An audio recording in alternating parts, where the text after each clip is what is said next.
welcome back to the channel, Anna's Thoughts and Musical Parodies. This is your hostess, Anna Smith. Thank you so much and welcome to the new subscribers. I saw a couple of you recently and I'm so thankful for each and every one of you.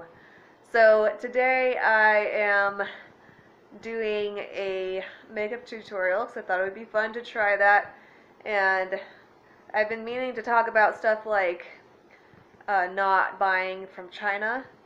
I meant to make like a whole video about that, but it just never happened. So that is also going to be included in this video because that's something that I think about when I'm buying makeup or tools to use with it and things like that. I do not support China if you are not aware of the reasoning. First of all, it started because they're one of the biggest polluters in the world besides India. But then I learned about the Uyghurs. I'm pretty sure I'm pronouncing that correctly.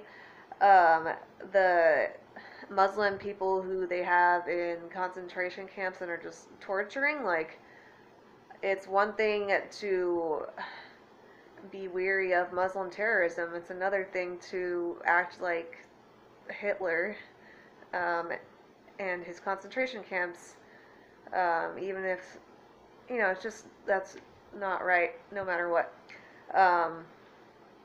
And then there's just all of the spying on and policing of the Chinese citizens, trapping them in their homes to help stop the spread of coronavirus, and then people here talking about how great of a job they did. Things like that, trapping them in their home without warning. I've heard multiple stories coming to people's doors because they said something on the internet about the police that was, you know, slightly out of line. It's terrible, and I can't support that government, and so I've decided to at least stop buying anything from there. It's the least I can do, in my opinion. Alright, so if you're still here, enjoy the makeup tutorial. So let's begin with my CoverGirl multicolored concealers that were made in Canada. I've been making sure as much as possible when I buy makeup or anything these days that it's not made in China, and preferably not India either, because both of them they're the two top polluters in the world for the environment. And I mean, as far as I'm aware, India still has their caste system, which is very abusive to their people. So that's another reason for me to not support them. But it may be different because I need to look into this, because the Chinese government is obviously communist. So, you know, not supporting the economy is like not supporting the government. India, I don't know. I'm not sure how that affects the people. But, yeah, I try to avoid them too, just because of the pollution factor, honestly, which affects people who live there as well. I'm going to use the yellow under my eyes and the green on any areas where I notice some redness, and that's going to neutralize it. Alright, so I've done that application under my eyes and around the T-zone area where I tend to have the most redness, and we're going to tie it all together with some mineral powder from Physicians Formula, and it is talc-free mineral face powder. I just like this stuff because it does full coverage without being like a heavy foundation, and it's pretty clean ingredients. This one was made, well, it says it's distributed in California, so that actually makes me wonder where it was made, but I tried. That's all I could see on it. And I have the powder applied. It looks better to me. And what I used to put them on are these makeup sponges. I used one of these to put it on. I used it a few times before I replace it. and they are actually made in the USA. So we got one that actually supports the country, the homeland. I'm gonna get attacked for that one probably. I have now applied a bronzer kit that I have, or bronze and highlight. There's 4 different things. A shimmery highlight, and then like a more powder one that you put over it first, and then there's the darker colored in here, in the hollow of the cheek to define it, and then the actual like more rosy colored blush, it goes up here on the apples of your cheeks.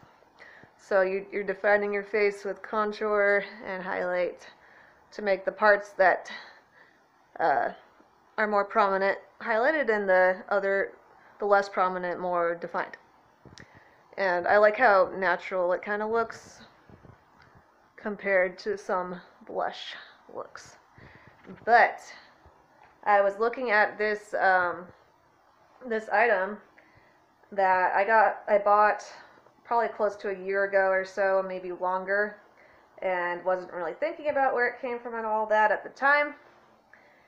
And it has like every different language on it. It looks, I can see like French and like some kind of Arabic language, and it looks like Greek, I think Sanskrit, like from India.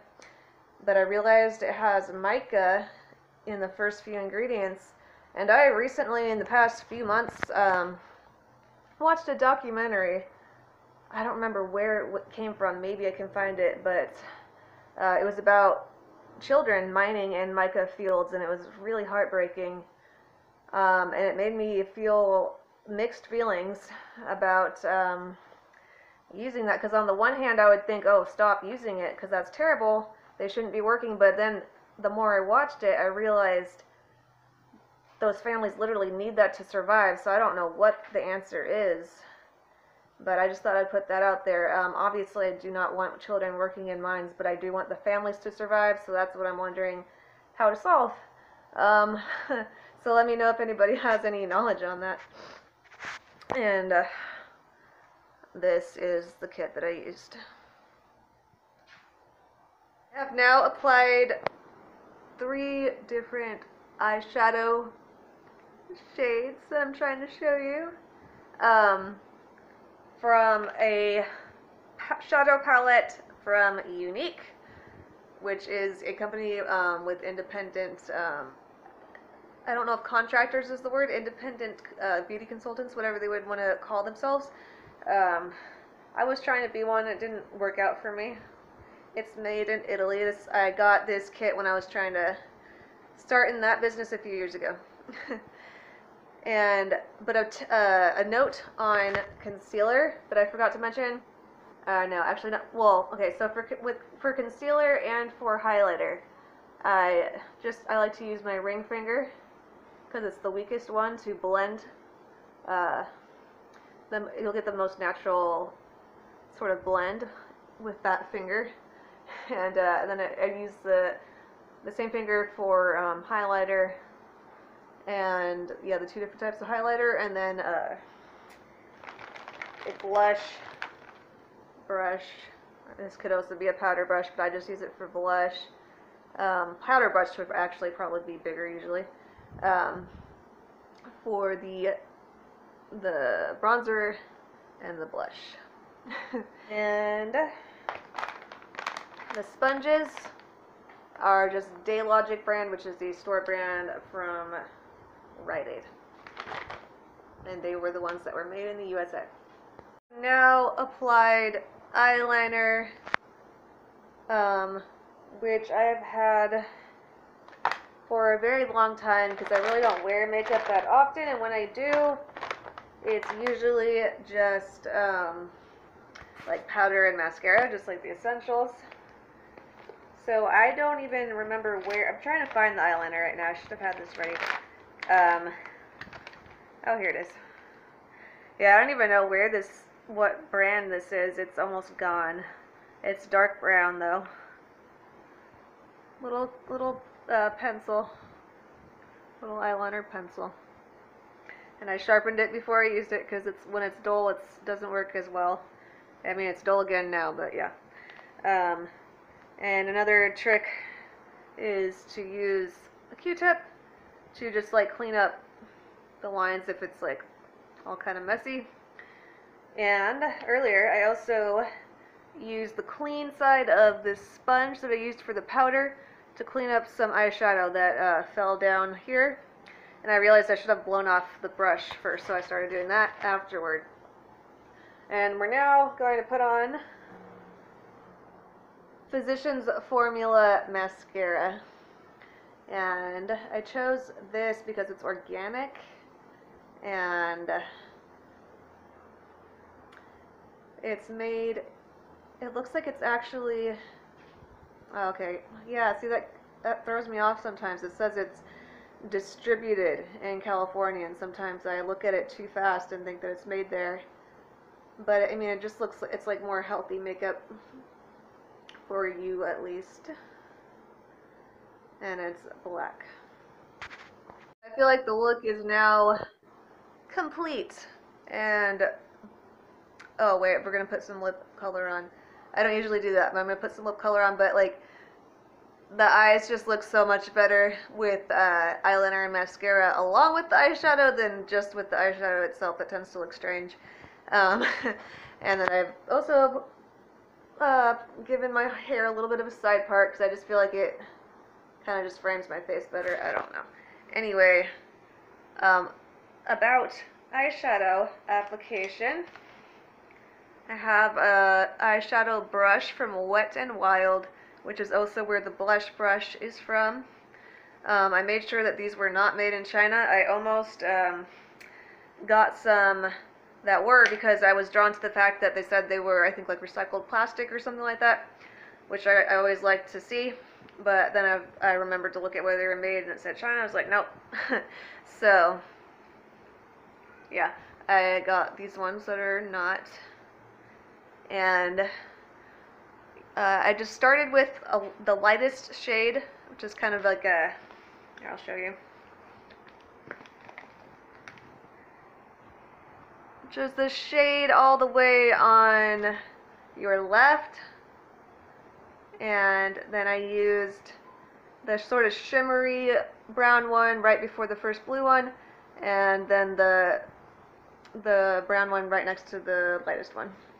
And I just put the light color all over the lid, and then the medium color just all in the crease, and the darker color you blend in more just on the corner. And that's how I've always known to define my eyes since I learned about it as a teenager from various sources like magazines. I applied the lip color and I am standing in natural sunlight. I went a little bit outside of my lip line on the upper lip because it's smaller, so now they look more even. I like it. And that is the video. It's later on in the night. Some of the makeup has come off, like the lips, but it was fun. Hope you enjoyed it too. Thank you so much for being here. Click the thumbs up if you enjoyed the video. Share with anyone else who might enjoy the video. Subscribe if you haven't yet. Don't forget to click the bell for notifications so that you never miss a new episode. And I will see you next time. Have a wonderful night, afternoon, morning, evening, whatever time zone you are in. Bye.